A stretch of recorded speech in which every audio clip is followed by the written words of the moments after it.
मणिपुर में लापता हुए 6 लोगों के शव नदी के पास बरामद होने के बाद प्रदर्शनकारियों में खासा गुस्सा नजर आ रहा है। प्रदर्शनकारियों ने देर रात राज्य के मुख्यमंत्री एन बीरेन सिंह के निजी आवास में घुसने की कोशिश की, जिससे हिंसा प्रभावित राज्य में सुरक्षा बलों और प्रदर्शनकारियों के बीच एक और बड़ी झड़प हो गई है।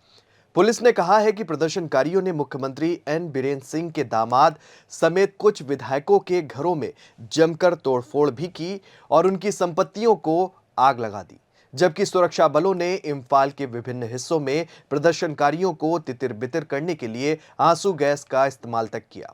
नमस्कार, आप देख रहे हैं 4 PM और मैं हूं आपके साथ में शोभित पाठक। नागालैंड पर भी बात करेंगे, लेकिन उससे पहले मणिपुर की बात कर लेते हैं। मणिपुर में फिर से हिंसा क्यों भड़की हुई है? दरअसल मैतेई समुदाय के कुछ लोग सोमवार को एक शरणार्थी शिविर से लापता हो गए थे और इन्हें कुकी जो कि उग्रवादियों ने तब जिरीबाम के बोकोबेरा से कथित रूप से अगवा कर लिया था, जब कुकी युवाओं के एक अन्य समूह के साथ सीआरपीएफ की मुठभेड़ चल रही थी। उस मुठभेड़ में 10 संदिग्ध उग्रवादी मारे गए थे। 6 लोगों के शव मिलने के बाद शनिवार को राज्य के 3 मंत्रियों और 6 विधायकों के आवास पर प्रदर्शनकारियों ने हमला बोल दिया, जिसके बाद सरकार ने 5 जिलों में अनिश्चितकाल के लिए कर्फ्यू तक लगा दिया है। साथ ही राज्य के 7 जिलों में इंटरनेट सेवाएं निलंबित कर दी गई हैं। पूरी इम्फाल घाटी में बढ़ते तनाव को देखते हुए कर्फ्यू लगाया गया है और एक अधिकारी ने बताया है कि राज्य प्रशासन ने राज्य के मंत्रियों और विधायकों के आवासों में घुसे प्रदर्शनकारियों के मद्देनजर शनिवार शाम को 7 जिलों में इंटरनेट सेवाएं अस्थायी रूप से निलंबित कर दी हैं। मणिपुर सरकार ने केंद्र से राज्य के 6 थाना क्षेत्रों में आने वाले इलाकों में सशस्त्र बल अधिनियम की समीक्षा कर उसे हटाने का अनुरोध किया है। बता दें कि केंद्र ने हिंसा प्रभावित जिरीबाम सहित मणिपुर के 6 थाना क्षेत्रों में अफस्पा फिर से लागू कर दी है। अफस्पा को मनमाने ढंग से फिर से लागू करने पर प्रदर्शनकारियों ने नाराजगी जताई है। मिजोरम गृह विभाग के अनुसार मणिपुर के 7,700 से अधिक लोग वर्तमान में राज्य के विभिन्न हिस्सों में शरण लिए हुए हैं। मिजोरम गृह विभाग ने एक बयान जारी कर आश्वस्त किया है कि प्रदेश सरकार सभी बाहरी, विशेषकर मणिपुर के लोगों की सुरक्षा सुनिश्चित करने के लिए कदम उठाना जारी रखेगी। बयान में इस बात पर भी जोर दिया गया है कि सरकार मिजोरम के बाहर रहने वाले, विशेषकर मणिपुर में मिजो नागरिकों, विद्यार्थियों और प्रवासी मजदूरों की सुरक्षा के लिए कदम उठाएगी। राज्य सरकार ने मणिपुर में हाल ही में हुई हिंसा पर दुख व्यक्त किया और मृतकों के परिवारों व हिंसा में घायल हुए लोगों के प्रति संवेदना व्यक्त की। बता दें कि मणिपुर 18 महीनों से हिंसा की आग में जल रहा है।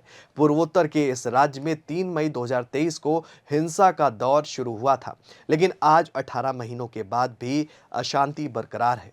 इस हफ्ते की शुरुआत में मणिपुर में सीआरपीएफ के साथ मुठभेड़ में 10 उग्रवादी मारे गए। ये मुठभेड़ तब हुई जब वर्दी पहने और अत्याधुनिक हथियारों से लैस उग्रवादियों ने जिरीबाम जिले के जाकुरधोर में बोरोबेकरा पुलिस स्टेशन और उससे सटे सीआरपीएफ कैंप पर अंधाधुंध गोलीबारी कर दी। इसके बाद से यहां के हालात फिर से बेकाबू हो गए हैं।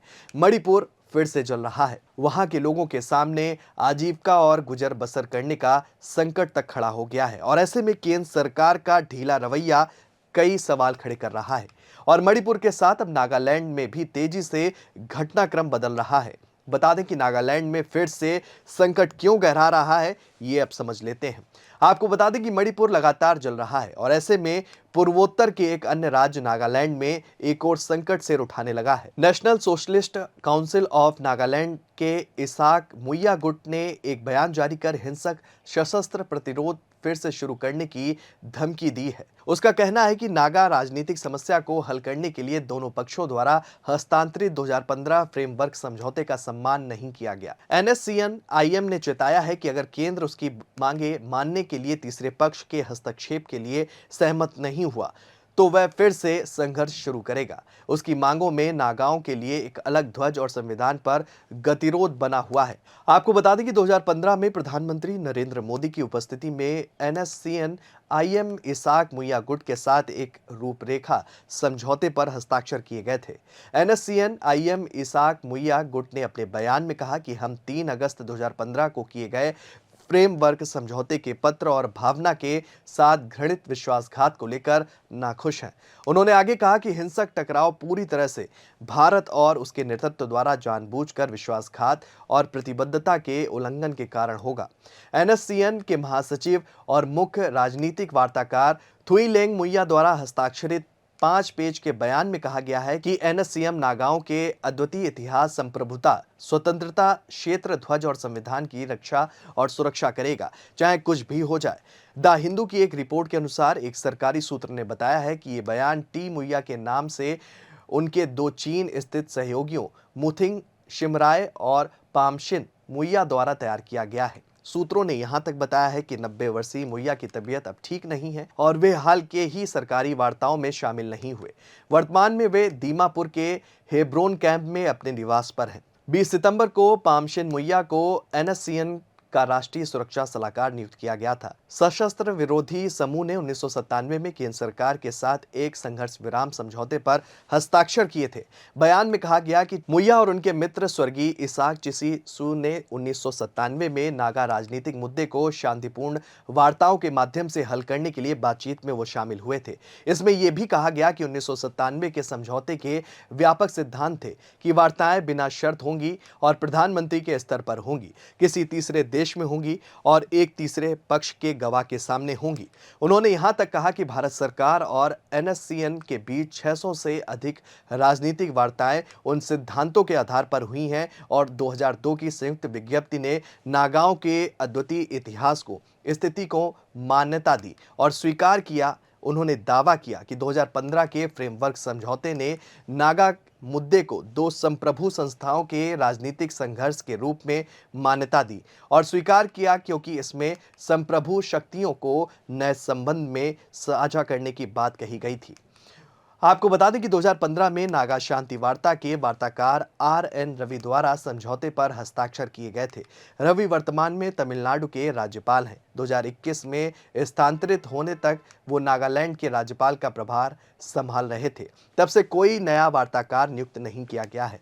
नागा समूह गृह विभाग में पूर्व खुफिया ब्यूरो यानी कि आईबी अधिकारी ए.के. मिश्रा, जो पूर्वोत्तर के सलाहकार हैं, के साथ बातचीत करते रहे हैं और ये ऐसे समय पर आया है जब केंद्र सरकार नागा नेशनल पॉलिटिकल ग्रुप के साथ समानांतर बातचीत कर रही है, जो एनएससीएन को छोड़कर 7 नागा संगठनों का एक समूह है। एनएससीएन आईएम इसाक मुइया गुट ग्रेटर नागालैंड या नागलिम के निर्माण की मांग कर रहा है और इसके अनुसार पड़ोसी असम, मणिपुर और अरुणाचल प्रदेश के नागा प्रभुत्व वाले क्षेत्रों को एकीकृत करके 1.2 करोड़ नागाओं को एकजुट किया जाए। फिलहाल मणिपुर हिंसा की आग में तो जल रहा ही है और नागालैंड में सरकार को चेतावनी दी गई है, लेकिन केंद्र सरकार यानी कि मोदी सरकार के कानों में जू तक नहीं रेंग रही है। मोदी जी तो मंचों से मणिपुर पर बात तक नहीं कर रहे हैं और ना ही कोई अभी तक ठोस कदम उठाया गया है। ऐसे में कई सवाल बीजेपी सरकार पर खड़े हो रहे हैं कि बीजेपी ने इन राज्यों के लोगों को उनकी हालत पर छोड़ दिया है और मोदी जी विदेश यात्रा का लुत्फ ले रहे हैं। इस खबर में फिलहाल इतना ही। ऐसी ही तमाम राजनीतिक खबरों के लिए बने रहिए और देखते रहिए 4 PM न्यूज नेटवर्क। धन्यवाद।